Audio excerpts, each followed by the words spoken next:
नमस्कार दोस्तों, target with PS Parihar channel में आपका स्वागत है। आज की वीडियो में तीनों सूचना जबरदस्त है।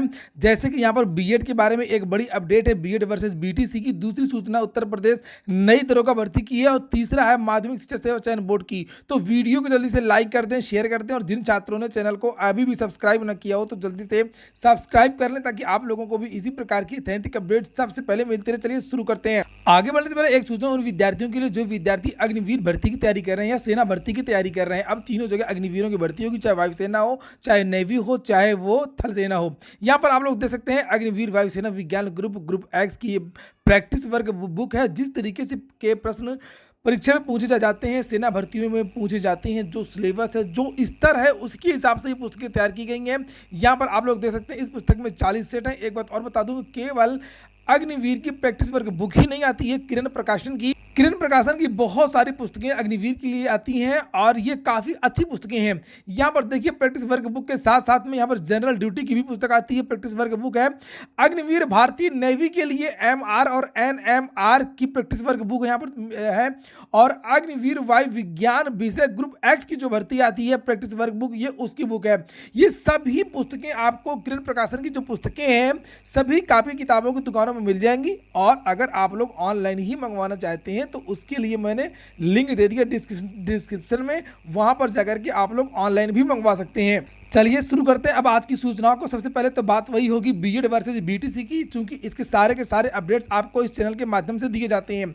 बहुत सारे राज्यों में विवाद चल रहा है बीएड को लेकर के। जब तक सुप्रीम कोर्ट से कोई निश्चित फैसला नहीं आएगा, जब तक केंद्र सरकार की तरफ से फैसला नहीं आएगा कि बीएड रहेगा या नहीं रहेगा, तब तक इसी तरीके के विवाद उत्पन्न होते रहेंगे। जिस तरीके से उत्तर प्रदेश में टीईटी की मार्कशीट रोक दी गई है, बीएड के छात्रों की मध्य प्रदेश में केस डाल दिया गया है, राजस्थान में पूरी तरीके से बाहर कर दिया गया है बीएड के छात्रों को। बीएड के छात्र अब सुप्रीम कोर्ट में स्ट्रगल कर रहे हैं। जब सुप्रीम कोर्ट का कोई ऑर्डर आएगा तो वो सभी राज्यों में राज्य उसी आदेश के अनुसार बीएड को शामिल करेंगे या बाहर करेंगे। इसका विद्यार्थियों को बेसब्री से इंतजार था। इसकी सुनवाई 19 तारीख को हो रही थी, लेकिन किसी कारणवश ये सुनवाई नहीं हो सकी। 19 तारीख के एक दिन पहले एक नोटिस जारी होती है सुप्रीम कोर्ट के द्वारा। ये कहा जाता है कि जो जज जिनको सुनना था ये केस, जो अनिरुद्ध बोस और अतुल माहेश्वरी जो बेंच थी उनकी, वो नहीं थे उस दिन। इसकी वजह से केस की सुनवाई नहीं हो सकी।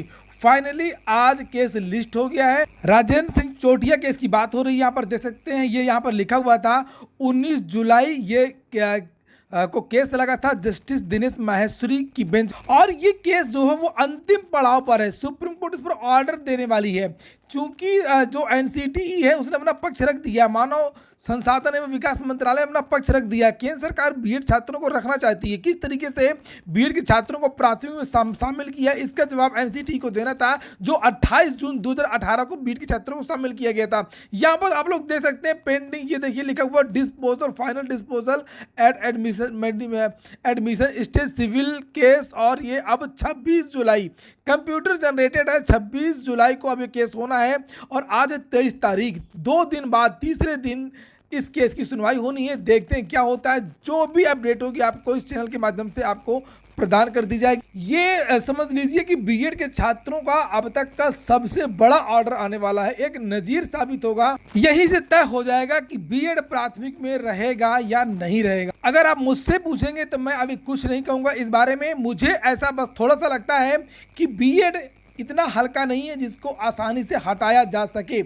ये एक नीतिगत मामला है और नीतिगत मामलों में केंद्र सरकार को छूट दी जाती है, सरकारों को छूट दी जाती है। इसमें ऐसे केसों में न्यायालय बहुत कम दखल करती है। यह सीधी सी अगर हम लोग बात करें, नीतिगत मामलों में न्यायालय का कोई अधिकार नहीं होता है। बात होगी अब उत्तर प्रदेश दरोगा भर्ती यूपीएसआई। पहले 850 पदों के लिए प्रपोजल बना करके पुलिस भर्ती एवं प्रोन्नत बोर्ड ने भेजा था शासन को कि ये जो भर्ती हो रही थी 9000 वाली, इसी में पदों को जोड़ दिया जाए। शासन ने मना कर दिया। शासन ने कहा ये एक नई भर्ती हम देंगे 2022-23 में। तो ये नई भर्ती आनी थी 850। लेकिन आज एक बहुत बड़ी सूचना है कि उत्तर प्रदेश के उप मुख्यमंत्री जो डिप्टी सीएम है केशव प्रसाद मौर्य, उन्होंने अपने ऑफिशियल ट्विटर हैंडल से एक ट्वीट किया है। भर्तियों के बारे में बहुत कम बयान सरकार की तरफ से आता है, खासतौर से उप मुख्यमंत्री का। सीएम योगी तो कभी कभी बोलते रहते हैं भली भर्तियां करें या ना करें। तो लगभग 4 बजे ये ट्वीट किया गया है केशव प्रसाद मौर्य की तरफ से, और यहाँ पर लिखा कि प्रदेश में शांति सुरक्षा के लिए प्रतिबद्ध है। उत्तर प्रदेश सरकार 10,000 से अधिक पुलिसकर्मियों की भर्ती होगी। 5,381 नए पदों को मंजूरी दी गई है। राजपत्रित के 86, अराजपत्रित के 5,295।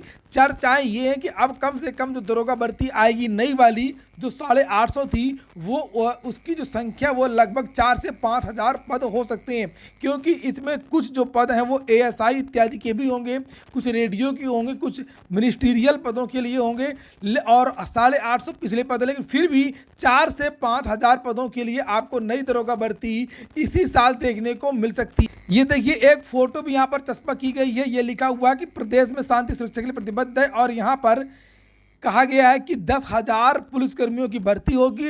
ये सिपाहियों की बात नहीं हो रही, सिपाहियों का प्रपोजल तो पहले चला गया है, वो भर्ती प्रक्रिया तो शुरू होने वाली है 36,000 40,000 जो भी है।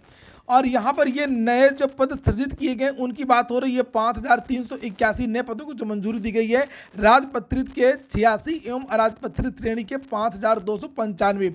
तो पक्का जो दरोगा भर्ती के जो पद हैं वो बढ़ेंगे। कुछ दिन पहले पुलिस भर्ती एवं प्रोन्नत बोर्ड के द्वारा एक नोटिस करके बताया गया था, एक प्रगति विवरण बताया गया था कि कौन कौन सी भर्ती पर क्या काम चल रहा है। तो ये बताया गया था कि जो नई दरोगा भर्ती है उसके बारे में टेंडर की प्रक्रिया चल रही है। तो इसका मतलब है कि दरोगा भर्ती इसी साल के अंत में देखने को आपको मिल सकती है, लेकिन ये होगा तभी जब ये वाली भर्ती आपकी कंप्लीट हो जाएगी। हालांकि जो नई वाली भर्ती है उसमें भी काफी सारे विवाद चल रहे हैं। अब हम लोग बात करने वाले हैं माध्यमिक शिक्षा सेवा चयन बोर्ड की। माध्यमिक शिक्षा सेवा चयन बोर्ड ने आज एक नोटिस जारी किया है साक्षात्कार का, इसे आप लोग यहाँ पर देख सकते हैं। ये देखिए, असल में ये 2013 की एक पुरानी भर्ती थी, 2013 की प्रधानाचार्य की भर्ती थी। साक्षात्कार नहीं हो रहे थे, कोरम नहीं था, सदस्य तो है ही नहीं है। अब कुछ दिन पहले समाचार पत्र के माध्यम से जानकारी दी गई थी कि जो चयन बोर्ड के जो चेयरमैन हैं वीरेश कुमार जी, अब वो खुद ही इन छात्रों का साक्षात्कार लेंगे। उसके बाद से जो साक्षात्कार हो चुके हैं सभी छात्रों का इकट्ठा जो परिणाम है वो जारी किया जाएगा। तो यहाँ पर ये पूरी लिस्ट जारी कर दी गई है। 29 जुलाई से इन छात्रों का साक्षात्कार है। ये देखिए 29 तारीख को किस छात्र को कितने बजे पहुँचना, सबकी टाइमिंग यहाँ पर निर्धारित कर दी गई है। तो वहीं पर चयन बोर्ड जो आपकी नई वाली भर्ती है TGT PGT की, उस पर लगातार काम कर रहा है। उसके बारे में मैं सारे अपडेट्स आपको देता ही रहता हूं। मैंने आपसे पहले ही बता दिया है कि अक्टूबर लास्ट नवंबर में आपकी परीक्षा हो रही है TGT और PGT की, उसी को लेकर के तैयारियां हो रही हैं। परीक्षा के बारे में जानकारी कि किस महीने किस तारीख को परीक्षा होगा, आपको अगले महीने ही लास्ट में 20 से लेकर के 30 अगस्त के आसपास आपको जो चयन बोर्ड के द्वारा एक नोटिस जारी की जाएगी। चूँकि चयन बोर्ड की तरफ से ये कहा गया है कि हम 60 दिन पहले प्रतियोगी छात्र मोर्चा के छात्रों ने मांग की थी कि इसकी जो एग्जाम डेट है वो तुरंत घोषित कर दिया जाए, क्योंकि आवेदन की जो लास्ट डेट है वो समाप्त हो गई है। तो चयन बोर्ड ने इसमें सहमति व्यक्त की थी और ये जानकारी भी मुझे मिली है कि चयन बोर्ड अगस्त के महीने में ही तारीखों का ऐलान कर देगा। इसलिए आप लोग तैयारी करते रहें, पदों की संख्या वास्तव में बहुत कम है। तो ये हो गया आज का वीडियो। पूरा वीडियो सुनने के लिए बहुत बहुत धन्यवाद।